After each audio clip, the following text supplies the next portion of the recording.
A peaceful protest in Denver last night over the lack of charges for officers in Breonna Taylor's death ended with this: a car driving through a crowd of demonstrators. It's an incident reminiscent of the blue Jeep that drove through protesters on I-225 in Aurora back in July, and that driver avoided charges. So as of now, the driver in last night's incident will avoid charges too. He spoke to Denver 7's Ivan Rodriguez tonight to share his perspective on what happened.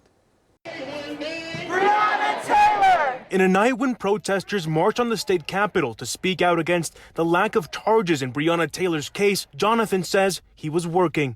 I was driving to go pick up a client. I saw a commotion. I saw police lights at 14th and Lincoln about. And so when I was there at the Capitol, I wasn't really looking left. I was looking right to see the accident.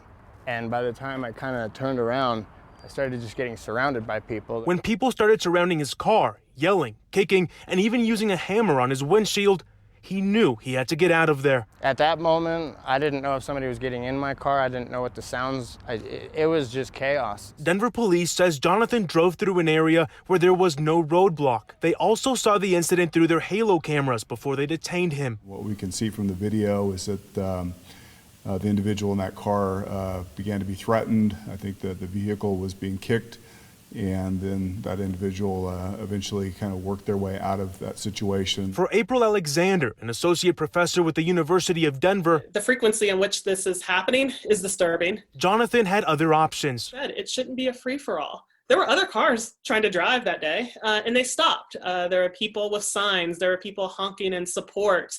And so, why would a person want to try to drive through? That was the hammer that he had. It was not a carpenter's hammer, as you can tell. Jonathan wants to leave no doubt in people's minds. He says he had no intention of hurting anyone and only wanted to get to safety. I had an intent to defend myself. That's it.